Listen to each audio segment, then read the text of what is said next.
Bonsoir Leslie, Bonsoir Julien. comment ça va aujourd'hui? Ça va bien et toi? Écoute, ça va, oui, c'est un samedi bien rempli aujourd'hui, donc voilà, tout se passe bien. Merci d'être invité du podcast à la maison. Merci à toi.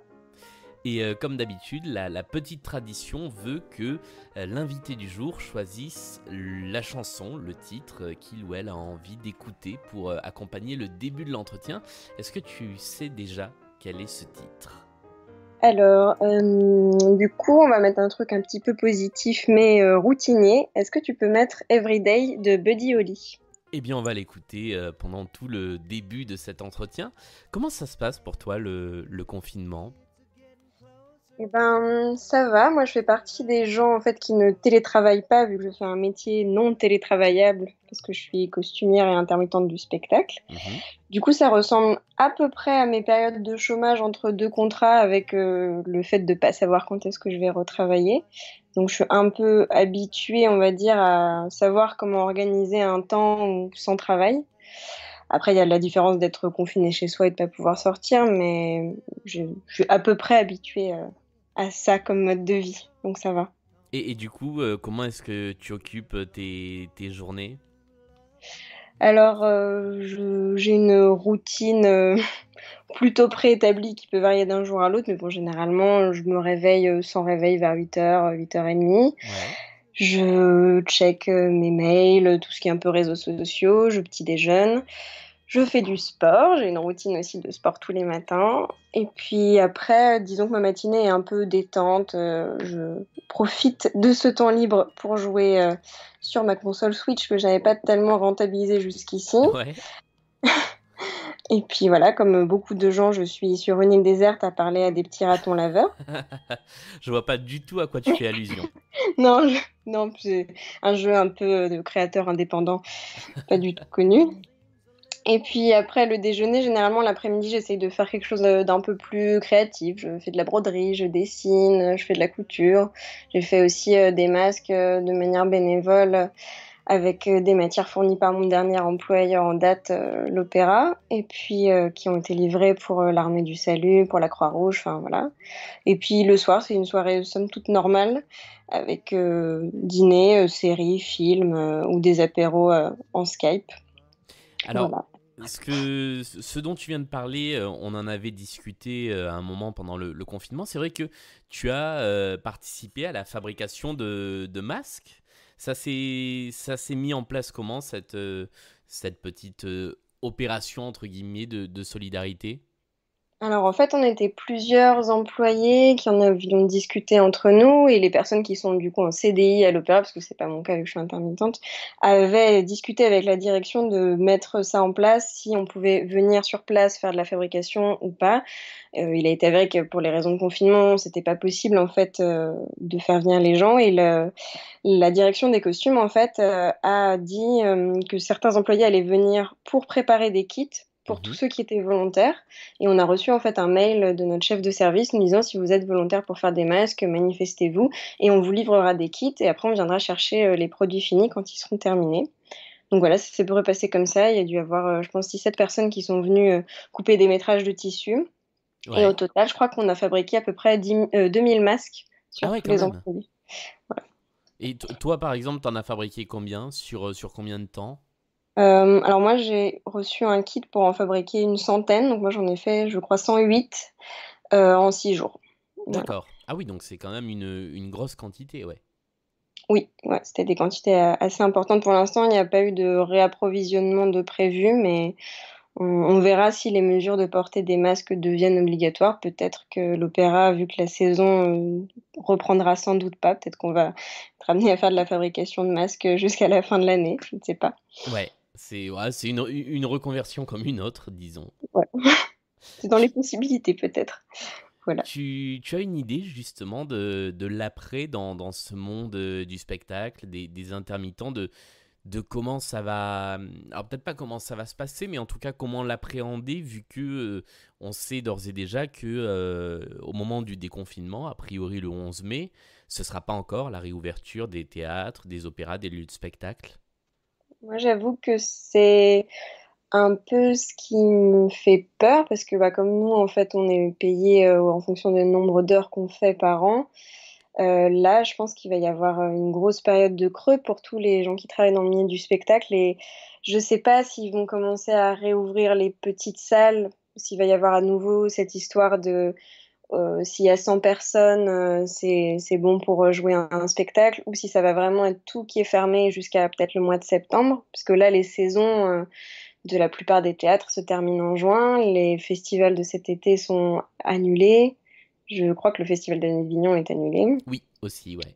Voilà, donc je pense que nous, on va rentrer dans une période en fait de crise plus grande, à mon avis, que celle du confinement. Je pense que ça va être très compliqué. J'essaye de pas trop m'angoisser sur ça parce que de toute façon, on n'a pas de mainmise dessus, on n'a pas de prise sur ce qui va se passer. Donc, mais ouais, je suis pas très sereine par rapport à ça. J'imagine que la plupart des choses vont pas reprendre avant septembre et du coup, ça va faire une longue période en fait sans travail. Donc, Oui, je parce sais que pas. les spectacles qui vont se jouer en septembre sont déjà des spectacles qui ont commencé à être préparés. Et en fait, quand vous allez pouvoir reprendre le travail, ce sera sur des spectacles qui seront a priori joués beaucoup plus tard. Alors, pour l'opéra, je pense que comme souvent, il doit y avoir un spectacle qui devait être une reprise pour septembre, mais il y a peut-être aussi une création. J'ai pas en tête le programme de la prochaine saison. Mais généralement, les spectacles de septembre, en fait, on travaille dessus en mai-juin, en fait. Donc, normalement, en sortie de déconfinement, peut-être qu'il y a une partie des employés qui vont au moins assurer la rentrée.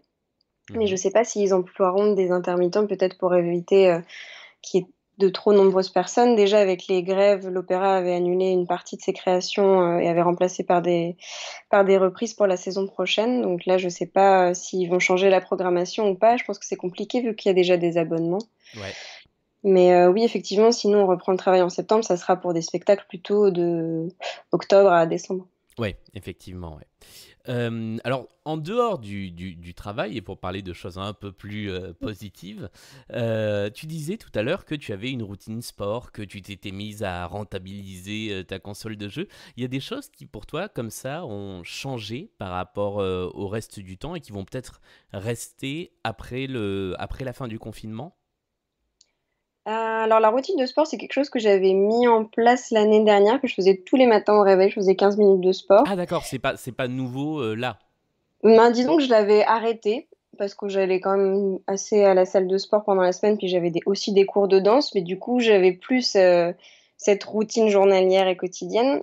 Donc ça, c'est un truc que j'ai repris et que probablement, je pense que ça va rester après le confinement parce que c'est assez plaisant en fait quand tu fais quelque chose tous les jours de voir les améliorations, de pouvoir un peu te pousser plus loin tous les jours. Donc c'est quelque chose que j'aime bien. Après, moi, il n'y a pas grand-chose qui a changé dans le confinement parce que, par exemple, je cuisine beaucoup, mais je cuisinais déjà avant le confinement. Ouais. Euh, j'ai plus de temps pour faire des choses personnelles. Disons que j'avais une pile de retouches et de choses en couture que je n'ai jamais pris le temps de faire avant parce que, comme c'est mon métier et que je le fais pour les autres dans la vie toute la journée, généralement, je le fais pas pour moi en rentrant. Donc ça, c'est du temps pour moi que j'avais pas spécialement pris.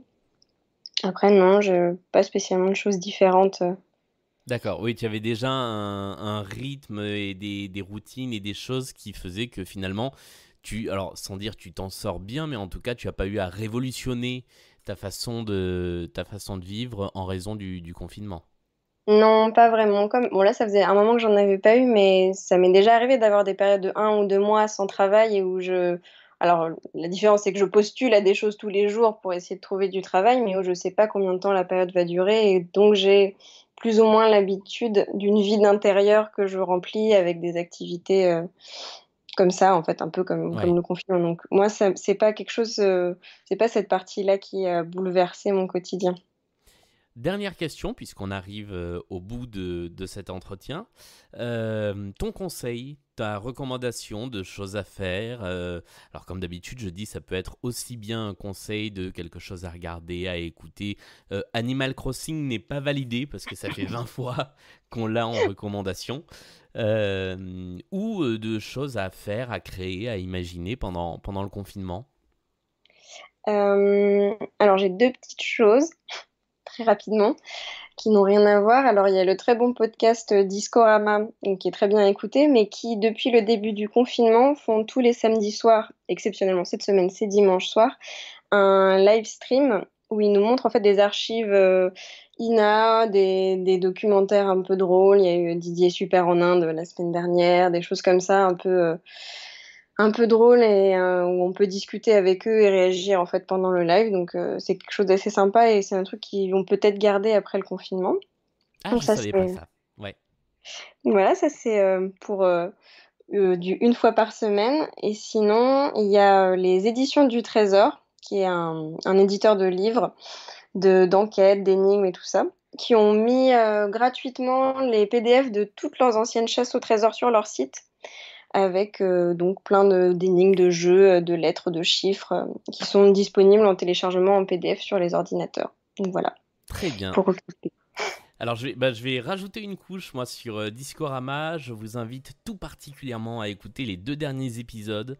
Celui sur les chansons Feel Good, parce que ça fait beaucoup, beaucoup de bien à écouter. Et surtout celui sur Pierre Bénichou, qui est rempli de petites pépites. Moi, je les ai écoutés les 2 aujourd'hui, là. Donc, je sors d'une vague de Discorama. Et bon anniversaire à Simon, d'ailleurs, de Discorama. Je crois que c'est aujourd'hui. Donc ça, pas le Docurama peut-être ce soir alors. Ah oui, c'est ça, c'est Docurama. Mais donc c'est demain soir cette semaine, c'est ça? C'est Voilà, dimanche. d'habitude Ok. c'est le samedi, mais peut-être cette semaine, comme c'est l'anniversaire de Simon, c'est dimanche soir. C'est pour Voilà. ça que ça a été décalé. Merci Leslie d'être venue discuter dans ce podcast. Et ben merci à toi. Et puis on se recroise très certainement dans un blind test une fois que tout ça sera terminé, quand on pourra à nouveau en faire en vrai. Très probablement. Et pour les personnes qui écoutent ce podcast, on se retrouve demain avec un nouvel entretien, entre guillemets, une nouvelle discussion avec quelqu'un. Salut! Salut!